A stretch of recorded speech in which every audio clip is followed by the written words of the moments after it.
In an increasingly interconnected world, the choices we make about what to eat extend far beyond our immediate health and personal preferences. The concept of ethical eating encompasses a wide range of considerations, including animal welfare, environmental sustainability, and social justice. Every decision we make regarding food, from what we buy to where it comes from, carries consequences that ripple throughout the ecosystem. As climate change looms larger and environmental degradation continues to threaten biodiversity, understanding the intricate relationship between our food systems and the planet has never been more crucial. Today's episode aims to explore the implications of our food choices on the environment, emphasizing the importance of ethical eating and its potential role in promoting sustainability. Hello and welcome to another episode. Today we will be looking at ethical eating, understanding how food choices impact the environment. I am Chong Anamel Joseph. We will return shortly after the break, so stay tuned.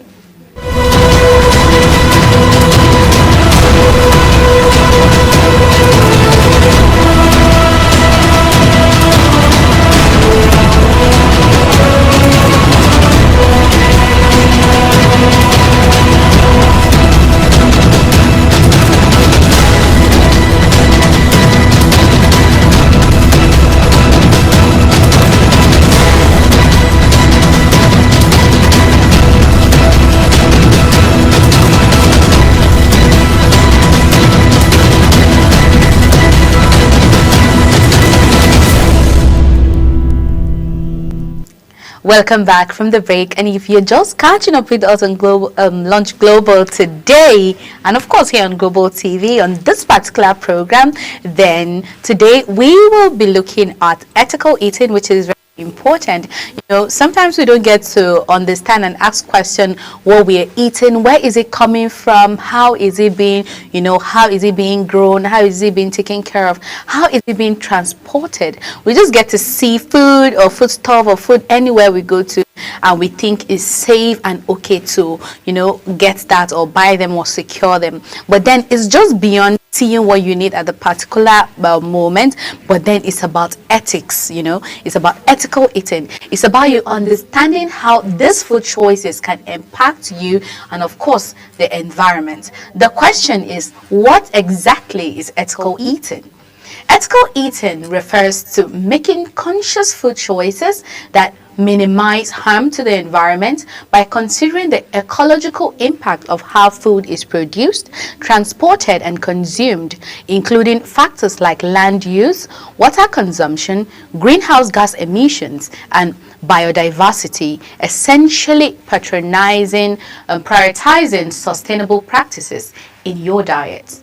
An ethical consumer will care deeply about where their food comes from and the welfare of the animal and people involved in making that food.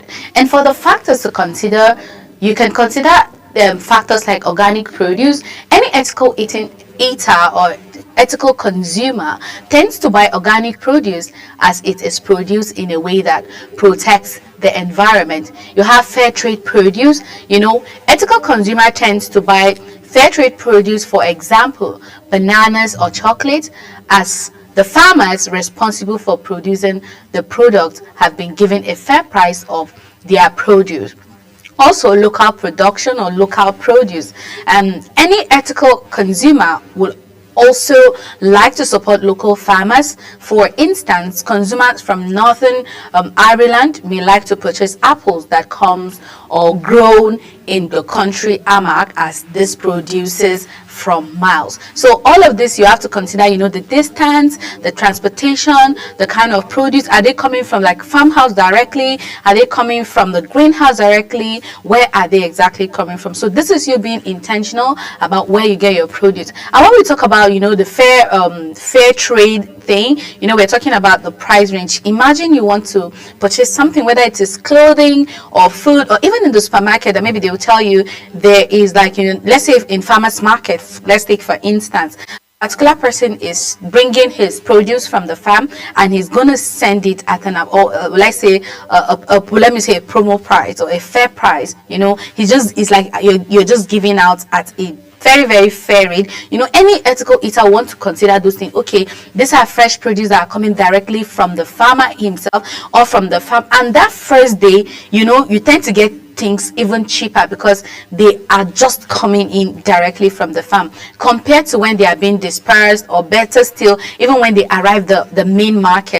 So sometimes you get them at a very higher price. But if you're buying whatever it is from a farmhouse, now anyone who is so concerned about their eating and where it comes from, you are very attentive to where you see such opportunities, and then you just delve into it to make sure that you save money and also eat right. Now, when we talk about environmental footprint of food choices, every stage of food production, from farming and manufacturing to packaging and transportation, contributes to environmental degradation. The agricultural sector is responsible for approximately 70% of the planet's freshwater use and a significant portion of greenhouse gas emissions. Intensive farming practices, particularly in the production of meat and dairy, lead to soil erosion, loss of biodiversity, and pollution of water bodies. Now, for instance, livestock farming is particularly resource intensive, requiring large amounts of land, water, and feed. The rising of cattle alone contributes to deforestation, as forests are cleared to create grazing pastures or to grow feed crops. Furthermore, methane, potent greenhouse gas emitted by cattle, exacerbate climate change, now worsening the very conditions that threaten agricultural stability. So there are a lot of demands when it comes to this, and then this is how this can affect the environment and all of that. Your food choices, how is the animal being fed? If it's like rearing cattle and then you're getting your dairy, are the animals or are the cattle feeding well? Are they well taken care of? Are they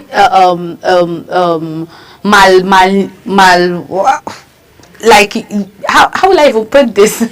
But then, are they being like fed well? Do you get? Let it not be that you're just seeing what you're seeing at the moment and you're just trying to live for the moment. Okay, now let's take for instance people who have their cattle at home, and then there's no how you have such cattle in the house, and then you're trying to get the milk or the dairy from that cattle. It's almost impossible, and usually that's why you see people who do such farms, livestock farming in particular, it's not easy. There's so much demands when it comes to having water needs to be there, the feed needs to be there, the land needs to also be big so that you'll be able to move around. Usually you can't keep cattle in just like one corner like chickens. It's not possible. So how is the space? How are they being fed? What kind of water do they take and all of that? So it requires so much, and for that it also contributes to deforestation, just as I mentioned, because for the grazing, of course that they have to eat, and what they eat is they feed from maybe crops. So at the end of the day, the farmer also needs to create something like that they don't have to go into affecting the whole forest or other people's farm. Now it also has like a role of plant-based diets. Now that's one good thing about ethical eating or ethical planting or anything.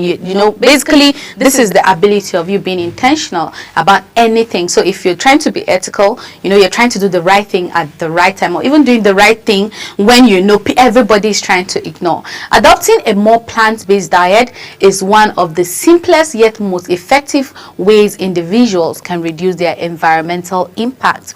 Research indicates that replacing animal-based food with plant-based alternatives can significantly lower an individual carbon footprint. For instance, a study published in a journal Science highlighted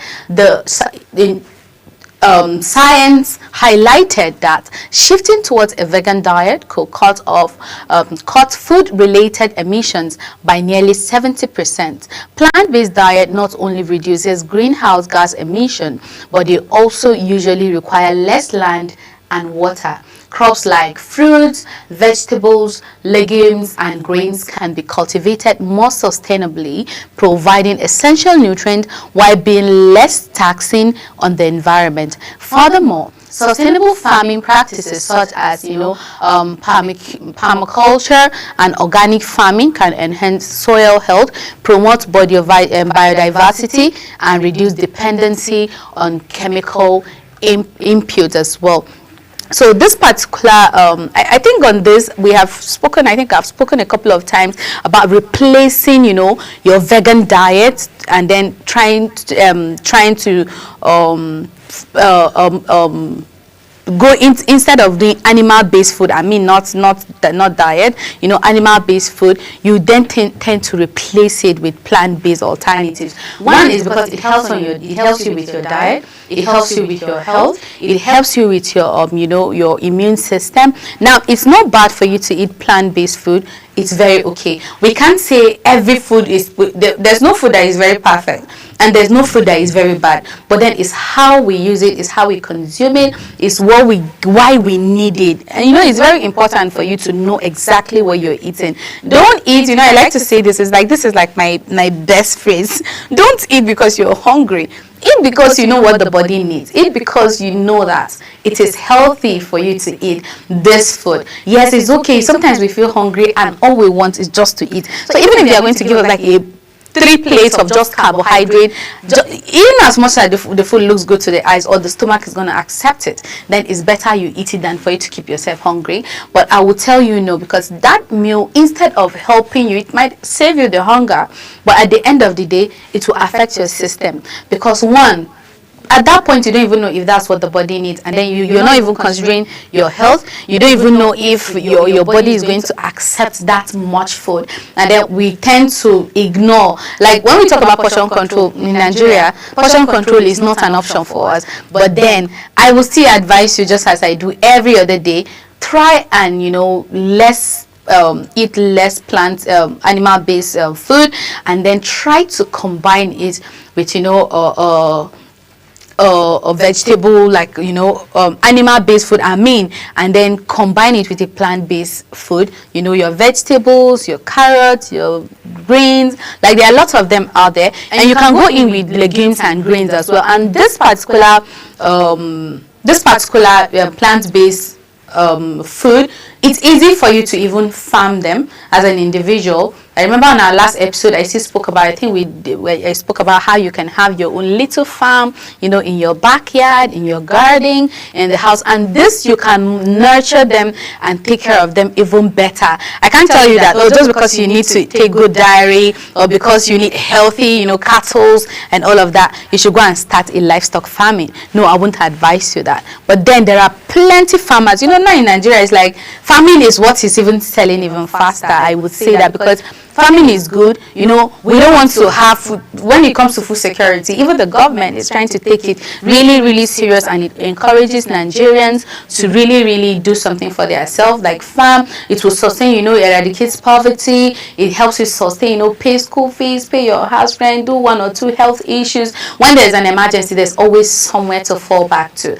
I'm not saying that you have to do so much. You can even just do it just because you want to make sure that there is food in the house. Yes, the insecurity has really chased a lot of people away from farms and all that, but I'm very sure things are going to get better. Now, let's talk about also the local and the seasonal sources. Another important aspect of ethical eating involves considering the sources of our food. Choosing locally sourced and seasoned produce minimize carbon footprint associated with transportation and refrigeration. Now, let me explain more about this particular, the carbon footprint we're talking about. Now, when you bring your food produce, we say, oh, you have to wash your vegetables with salt. It helps them. Of course, it will. That is super good. Like it helps a lot to take out all the germs, all the unwanted that are there. But at the same time, when you're transporting, the heat of the road, the smoke and all of that, it does not just stay on the surface. It affects the whole produce, it affects the whole food. So that's why it is important we talk about transportation, the distance. And at the end of the day, sometimes we think, oh, just because I'm refrigerating my food, then it's safe. This transportation and refrigeration, it works hand in hand. The more you keep on keeping that food, it loses nutrients, and instead of causing doing good to your body, it ends up causing more harm to you. So if whatever it is you're buying, I know that in some places they will have to import food, but how is the transportation system? How are they packaging it? How are they covering it? Are they just packing it and just throwing it in their trunk? And which it happens a lot of time in Nigeria. I have seen it a lot of times, from one market to another. Maybe all those people that are going to the market to buy in bulk, so they come and put it in the local market and sell them. How do they package them? Sometimes for tomatoes, they don't even put them in cartons. They just put them in the truck like that, and it is not safe. So if you want to transport your items, your food, your produce, you should be very, very concerned about how this produce are being transported. If you don't care for yourself, at least care for your children that are going to eat the food. Care for other people who you help and support. And that's why it's like the issue of health is like not as good as it is. Now let me also make an instance with all those years our grandparents and all of that. Our parents, have you ever wondered how were they surviving? They don't even really go to the market. If you see them go to market, I'm very sure while growing up, if I go to the village, I don't even see them sell maybe tomatoes, although because in my village everybody farms. You see pepper, you see tomatoes, you see all these things, and if you want to cook, you just go to the farm and get what you want to get, and then you just go cook. So most of the time when you go to all those markets, and maybe you see them selling meat or selling akara, selling just food to eat, basically, play music, gist, play games and all that. That is how it happens then. But now it's like things like that don't happen. Other people farm and then we get to buy from them. I am not saying it's bad to buy from the market or you have to farm to eat, no, but then it is very important where you're buying from, how is it being transported. If I were you, if you have a customer, one of these, they just try and ask your vendor or your customer, whoever you buy from the market, how do you even transport this thing? When you're transporting your tomatoes, how is it that they don't break? Okay, you put them in the basket. How do you manage them? Do you cover the basket? Do you put all those brown papers to cover them, to avoid the gas and then the carbon dioxide and all those things from affecting them and all that? Because these are harmful, they are harmful gases that you don't need it. It doesn't just stop at the surface. We'll be like, oh, we use salt or a lot of things or chemicals to wash them. I mean, safe chemicals to wash them, vinegars and all of that. Maybe we use them and then it dyes everything, and then we'll still cook it. Trust me, it still has effects. So food that are transported over long distance often require extensive energy consumption, which contribute to greenhouse gas emissions. By supporting local farmers and opting for seasonal items, consumers can both reduce environmental impact and support their local economy, fostering community resilience. Moreover, local sourcing enables consumers to inquire about farming practices, ensure that their food is produced in a way that aligns with ethical standards surrounding animal welfare and environmental stewardship. This connection between producers and consumer can strengthen community ties, empowering individuals to take an active role in promoting sustainable practices. So for people who have farmers around them, you don't know what God has done to you. You are so lucky, but then don't take advantage of it. On our last episode, I also made mention of, when I was in Jos, it was so easy. That's the Plateau State here in Nigeria.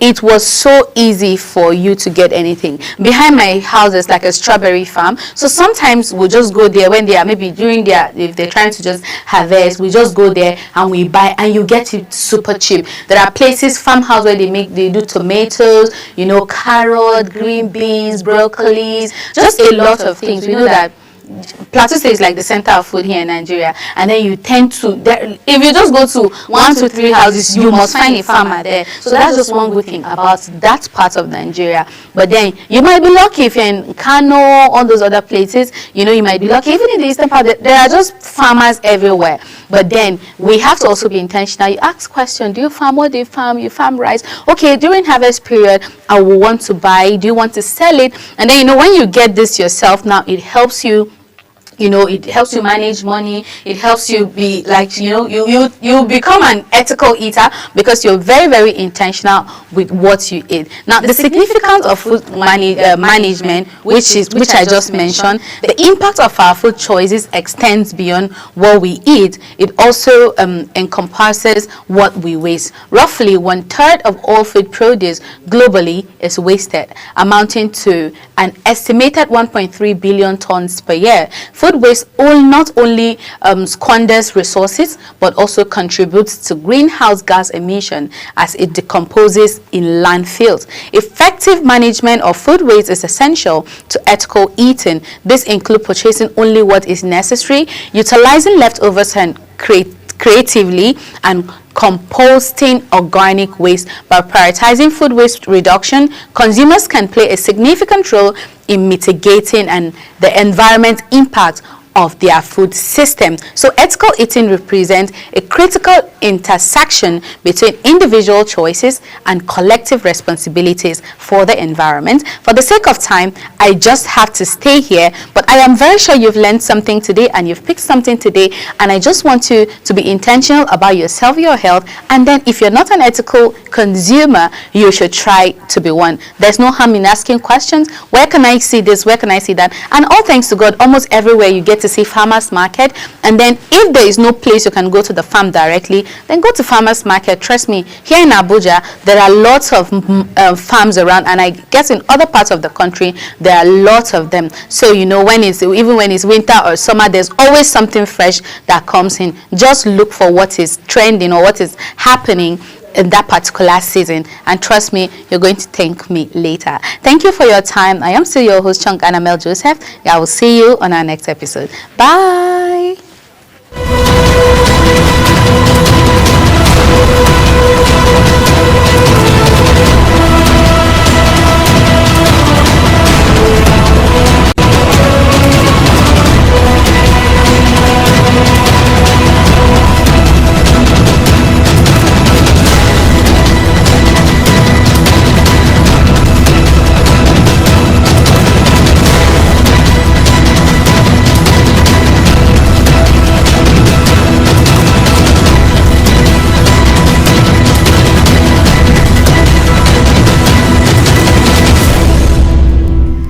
Know that global television can be watched in Nigeria and all over the world. Download the Global TV Nigerian mobile app for Android and iOS devices to watch global television real-time from around the world. What are you waiting for? Start downloading and stay connected to global television.